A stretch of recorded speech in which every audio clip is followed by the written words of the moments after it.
ላይቭ የተጀመረው በጆን ዳንኤል ጊዜ ነው። እውነት ነው? አዎ። ከዛ ፊት ላይቭ አልነበረም? ላይቭ አልነበረም። እንዴት ተጀመረ ላይቭ? ቲክቶክ አፑ ሁሉ ጊዜ አፕዴት ያደርጋል ራሱን አፕሊኬሽኑ እና ቲክቶክ ብዙም እኔ የሚዲያ ፍላጎት አልነበረኝም በሰዓቱ እና ዝም የቲክቶክ ሲስተር ታሳይ ነበር ስለ ቲክቶክ ማለት ነው። እህትነቻ ምክንያቱ? ዋው። እና ቪዲዮ ዝም ብዬ ስልክ ሳገኝ ስልክ የለኝም እለቃለሁ። ስልክ መያዝ አልወድም ነበር። እሺ። ከዛ ያው እዛ ታይም ላይ አዋዋሌ ጥሩ አልነበረም እና ማዘር አትወደው ነበር። እዛ ማዘር አለቀሰችብኝ። እኔ ደግሞ እናቴ በጣም ነው መወዳት፣ ሊከፋት አልፈልግም። እሷን እንዳይከፋት ብዬ ከቤት መውጣት አቆምኩና ቤት ቁጭ ማለት ጀመርኩ። ያው ቤት ቁጭ ስትል ደግሞ ይደብራል ምናምን። ዝም ብዬ ላይቭ ገባለሁ። ላይቭ ጀመረ። የዛኔ ቲክቶክ ጀምሮ ነበረ። ዝም ብዬ የገባው ዝም ብሎ 5 ሰው 4 ሰው ይገባል ምናምን አወራለሁ ምናምን። ከዛ የሆነ ታይም ላይ ወጥቼ ጓደኞቼን ሳገኝ ጆስን ሰራ ቲክቶክ ላይ ምናምን አለችኝ። ያቢ ትባላለች።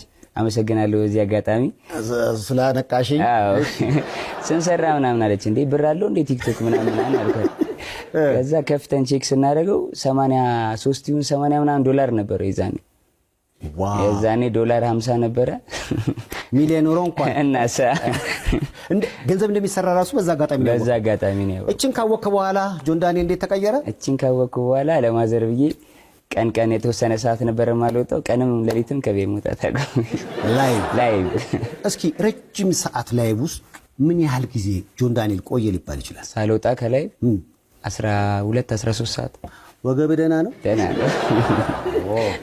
ቁጭ ብለህ ማለት ነው? ቁጭ ብዬ። ስለዚህ ሰዎች ከተለያዩ ዓለማት ክልል ይገባሉ፣ ከነሱ ጋር ጌም ትጫወታለህ። አንተ ነህ የዱቄቱን ነገር ያመጣው ጆን ዳንኤል? ዛሬ ምዛዜ ነው? አዎ። እንዴት? ያው ሰዎችን እዛ ጋር አሁን ዋናው ፐርፐዙ ኢንተርቴን ማድረግ ነው። ሰዎችን ኢንተርቴን ማድረግ ወይ ማስተማር ነው ላይቭ ገብተህ የምታደርገው ማለት ነው። እና ያው ሰዎችን ለማዝናናት ደግሞ በዚህ ፈኒ ነገሮች ይጠቀማል። እንደውም አንድ ቪዲዮ አለ ላሳይ። አሁን ዝነኛ ሆነዋል። ወደ ደቡብ አካባቢ ፊልም ላይ